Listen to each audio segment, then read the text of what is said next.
I'm Emily. And I'm Ethan. We're traveling across America in search of its most captivating communities. All the while, we're working from the road and taking the adventures as they come. This is Remote!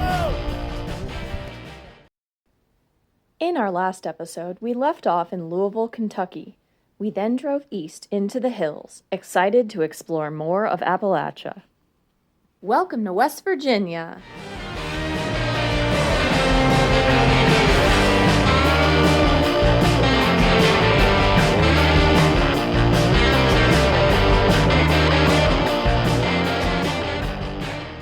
I came to West Virginia for the first time last fall and was astounded by the natural beauty on display and the down-to-earth people I encountered.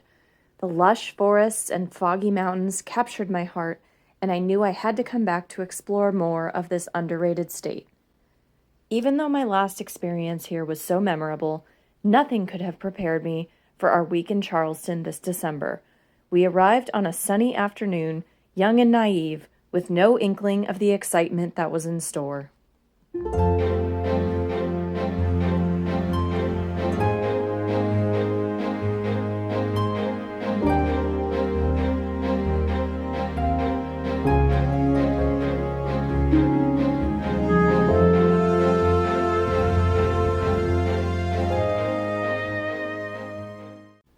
We spent our first afternoon walking down the river path and wandering the grounds of the Capitol building.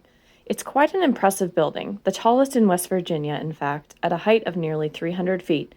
It's also taller than our nation's Capitol building in Washington, D.C. The dome is coated in real gold, and the building sits in an impressive position on the Kanawha River.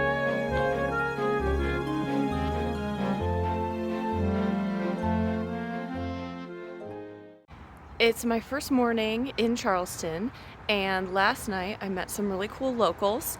We had a very interesting conversation about something that I hadn't heard before. We were talking about cultural engineering, and I don't know if this term is something they just made up or if it's really a thing. What type of statues would you like to put into this park in this neighborhood? Public art is going to determine the vibe of the neighborhood. What kind of events do you want to schedule? Like, who determines what types of festivals take place in the town and what streets are going to shut down?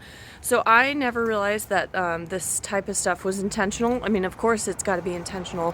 I've just never thought it through before.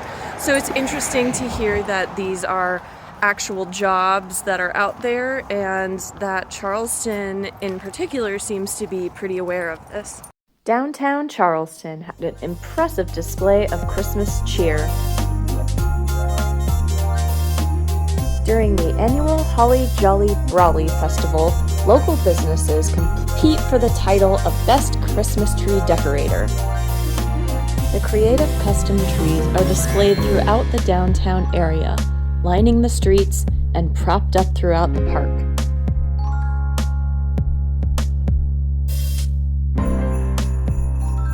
Additionally, there's a storefront decorating contest, so everywhere you look in this downtown area, you are surrounded by holiday cheer.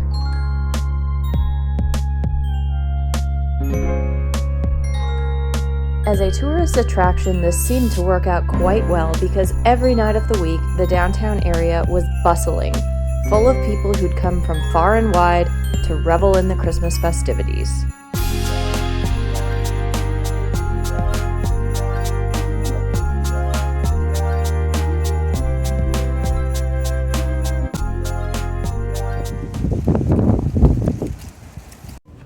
Craziest experience in Charleston, West Virginia. We stayed at the coolest Airbnb. Our awesome host, Christopher, introduced us to the entire community in Charleston, West Virginia, and turned us on to the local hippest spots, like Salsa Night Thursdays, which were a blast.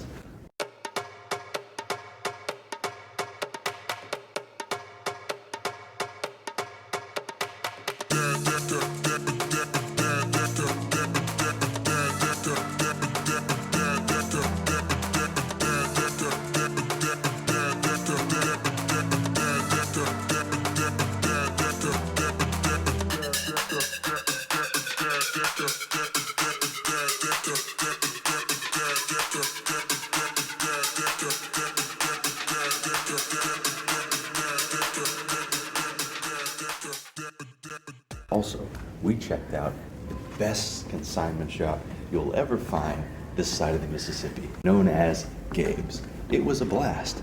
I got the sweater there. It only cost me $5. In fact, this is the only shirt that I wear now. It is finest, Gabe's. Perhaps I went a little crazy with the shopping. Our Airbnb host, Christopher, was part of a very popular band in Charleston, and he turned us on to the whole community of local musicians, and it was so cool to be able to jam with them. Everybody was extremely talented and super welcoming. We went to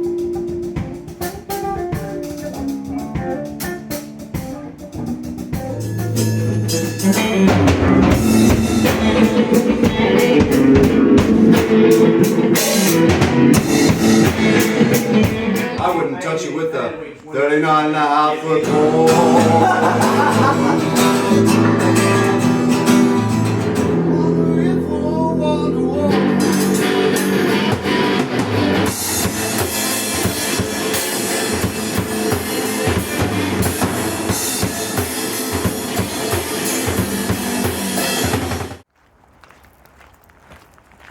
The carriage trail.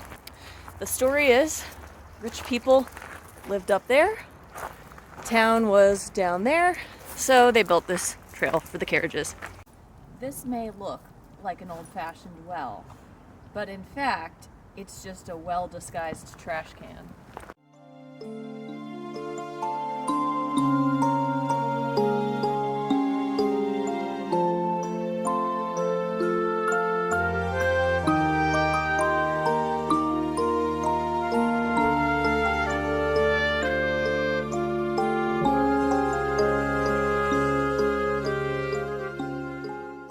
Oh, look, there's a waterfall thing.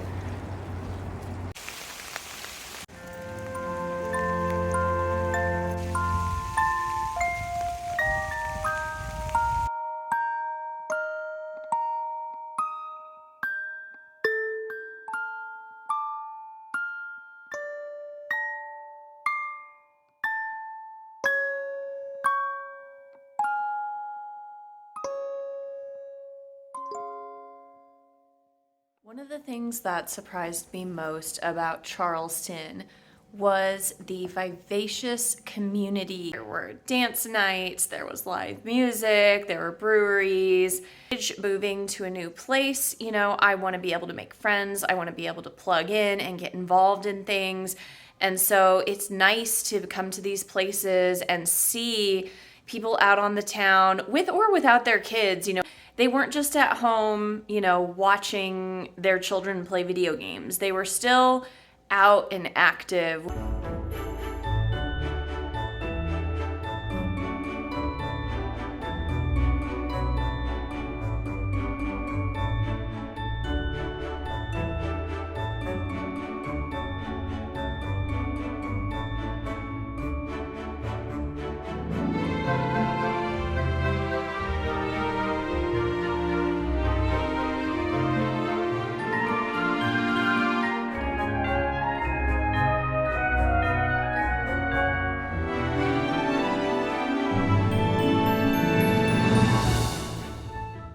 After a fun-filled week in the city, we decided to get some nature in at the nearby New River Gorge. We followed the banks of the Kanawha River, and on the way passed by some of West Virginia's famous mines. We also passed through the cute town of Gauley Bridge, which we'd love to return to. The New River has been a national river since the 1970s, but was recently turned into America's 63rd national park, funded by the COVID-19 stimulus package. The park and preserve span a whopping 73,000 acres, every inch of which is absolutely breathtaking.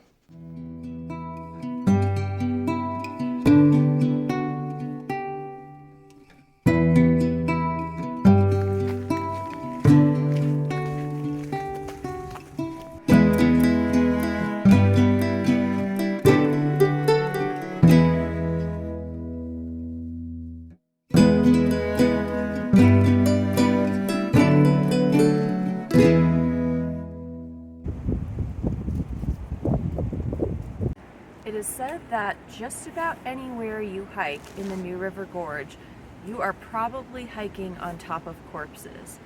This used to be coal mining territory, and as you are probably well aware, coal mining is extremely dangerous. There were quite a few accidents, and the bodies of the miners remain within these mountains. Inside of the national park, there's also an island that was once the site of a quarantine during a smallpox epidemic. West Virginia is the only state of which 100% of its land resides within the Appalachian Mountains.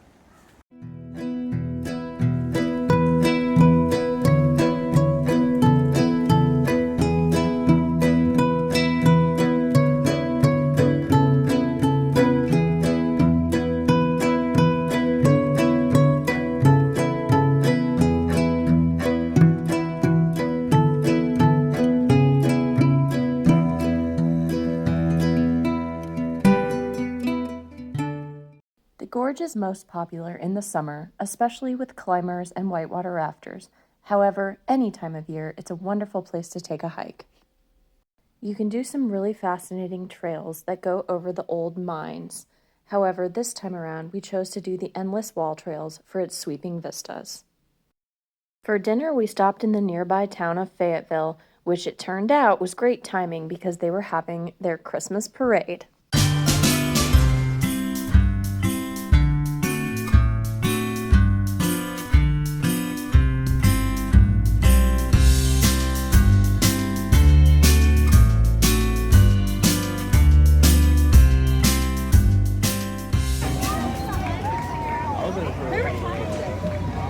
We also got to help judge the gingerbread competition, which was pretty impressive. Our West Virginia vacation was off to a great start. Join us next week to find out where we end up next.